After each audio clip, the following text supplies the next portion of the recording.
Allah menentang orang yang sombong. Allah mengasihani, meninggikan orang yang rendah hati. Itu Yakobus 4 ayat 6. Ciri-ciri orang yang sombong. Yang pertama, tidak menerima kritik dan saran. Jadi kalau ada orang beri saran kepada saya, sepanjang saran itu membangun, mengevaluasi, walaupun itu menyampaikan kesalahan saya, nggak ada masalah.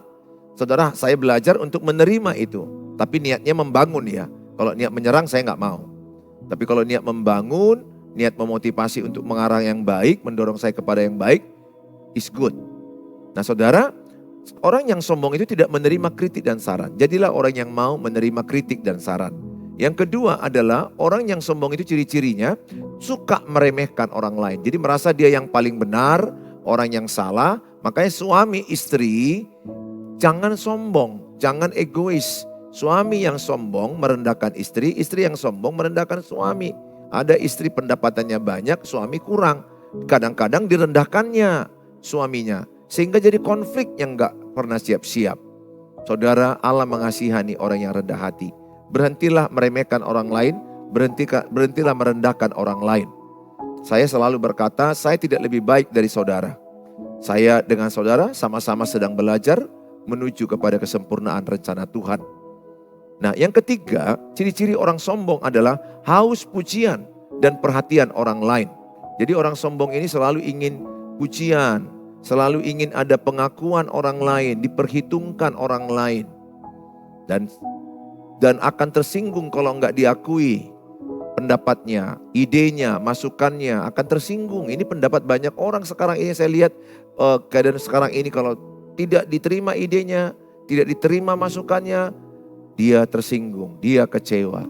Jadi orang-orang tersinggung itu sebenarnya salah satu ciri orang yang sombong. Orang yang rendah hati itu dia sudah tidak mau lagi tersinggung. Ya tidak cocok dengan orang gak masalah. Tapi untuk apa tersinggung kita pelihara. Orang menilai kita rendah, ya sudah kita gak perlu terpengaruh. Yang penting kita perbaiki diri kita untuk lebih baik ke depan. Nah yang keempat, ciri-ciri orang sombong tidak mau terima dan dikalahkan. Jadi orang-orang sombong ini tidak mau dikalahkan. Jadi makanya pertengkaran suami istri adalah kadang-kadang ini karena orang-orang sombong bertengkar.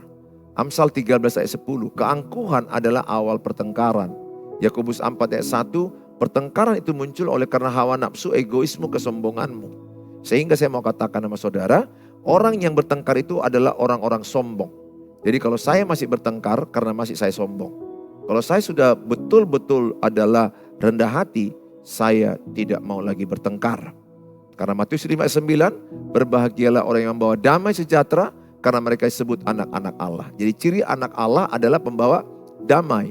Dia tidak suka bertengkar. Dia tidak mau bertengkar. Yang kelima, ciri orang-orang sombong. Suka perhitungan dalam berbagai hal. Jadi orang sombong ini sedikit apapun yang dikerjakannya terlalu perhitungan. Kita boleh menghitung, gak ada masalah. Tapi kalau terlalu berhitung, sedikit nanti kita ada mengerjakan lebih perhitungan sekali. Nah ini ciri-ciri orang sombong. Mari kita belajar rendah hati. Karena orang rendah hati ditinggikan Tuhan.